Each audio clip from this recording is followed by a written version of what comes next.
Сайн байцгаана уу? Багангийн багшийг дэмжих төсөл Хэрлэн сумын 11 дугаар сургуулийн багангийн багш Лавдор Чин Бэмсэрэн миний бие оролцож байна.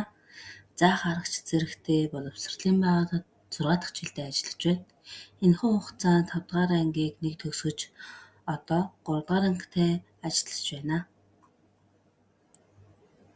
2023 оноос энэхүү ангиа дан авч ажиллаж байгаа бөгөөд хүүхэд бүрийг хөгжүүлж хамтдаа хөгжиж, даалгаврыг уншаад ойлгодог, спортлог, мэдлэг хүндлэг соёлтой хүүхэд болгон төлөвшүүлэхээр ажиллаж байна. Багшийн ур чадвар болон өөрийгөө хөгжүүлж буй байдал. Цахим аялал интерактив хичээл, шинэ зууны багшийн шинэлэг арга зүйг хамтран бүтээх төрөлцсөн сургалт, багшийн мэргэжлийн хөгжлийг дэмжих үндэсний төрөлцсөн сургалт, багшийн мэргэжлийн болон ур чадварыг дээшлүүлэх хосолсон сургалт, залуу багш нарын бүсийн ур чадварын уралдаанд тус хамрагдан ур чадвараа дээшлүүлэн ажиллаж байгаа бөгөөд бага ангийн боловсролын багш нарын тэмцээн болон Монголын багш нарын тэмцээнд тус амжилттай оролцож өөрийгөө хөгжүүлэн ажиллаж байна. Суралцагчдын хөгжил хүмүүжил болон анги хамт олонны төлөвшил, амжилт. Суралцагчдын хичээл сургалтын үйл ажиллагааг илүү сайн үр дүнтэй зохион байгуулж, сурах арга барилд ахиц гарган ажиллаж байна. Намрын спартакиадад амжилттай оролцсон байгаа.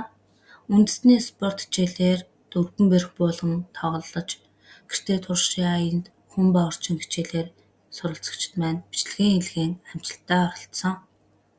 Би талтын 7 хоногоор анги хамт олноороо музейтэй танилцаж, нэг өдрийг хөгжилтөнд өнгөрүүлсэн. Хүмүүнлэгийн үйлсийн аянд суралцагч бүр гар бие оролцсон боловсролын ерөнхий газраас 3 дахь жилдээ зохион байгуулж буй шим тэжээлийн боловсролын нөлөөлөл аянд суралцагчид гар бие оролцсон ханын болон хийсэн байгаа. Онцлог ялгаатай суралцагчтай ажиллаж буй арга барилаас ганцаарчлсан сурагчид гарсан өөрчлөлтүүдээс дурдвал сурагч маань бие даан өөрөө нэрээ бичдэг болсон. Суралцагч эхийг давхарлан бичдэг байсан бол одоо эхийг хараад хуулан бичдэг болсон байгаа. Математик хичээл дээр 1-25-ын цифр таниулж нүдлүүлсэн энэхүү цифрийн хооронд сурагч маань чөлөөдөө нэмж хасаж чаддаг болсон амжилт гарсан. Математик хичээлээр сурагчийн сонирхол татгүйц тараах материал бэлтгэн өдөр бүрийн хичээл дээрээ нүдлэн тогтоолгох чиглэлээр ажиллаж байна. Суралцагч өдөр бүр харилцан ярилцаа даалгаврыг гүйцэтгэдэг. Ингэснээрээ суралцагчийн ярих чадвар хөгжсөөр байгаа. Суралцагч нь нэг үедээ үгийг цээжээр бичих дадал хийж байгаа. Одоо үгийг цээжээр бичих болон дадалд хэвшсээр байгаа. Эцэг эхтэй хамтран ажилласан байдал. Эцэг эх асран хамгаалагч нар багштайгаа маш сайн хамтран ажилладаг. Анги бүр хүүхдүүдтэй амин дэмээр дархлаажуулалт, арт, цэцэрлэгэн, витамин С, үрэл гэх зэргийг багаараа хуваагдсан хийж ирж хүүхдүүдийн дархлааг дэмжин ажилласаар байгаа. Эцэг эх асран хамгаалагчийн үүргийг маш сайн чандлан биелүүлж, эцэг эх зохицуулагчаар зогсож, тэмдэглэл бичин хөтэлдэг. Боловсролын ерөнхий газраас 3 дахь жилдээ зохион байгуулж буй шим тэжээлийн боловсролын нөлөөллийн аяны хүрээнд 1-5 дугаар ангийн дунд эцэг эх таны бидэнд өгөх өдийн хоолны санаа сэтгэвт үйл ажиллагаанд эцэгчүүд маань амжилттай оролцсон.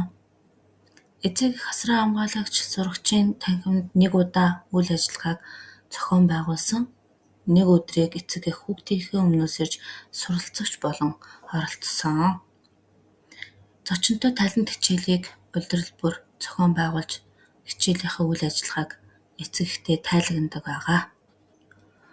Багш хүн суралцагч бүрийг өөртөө асар том боломжийг агуулсан үнэт үр юм.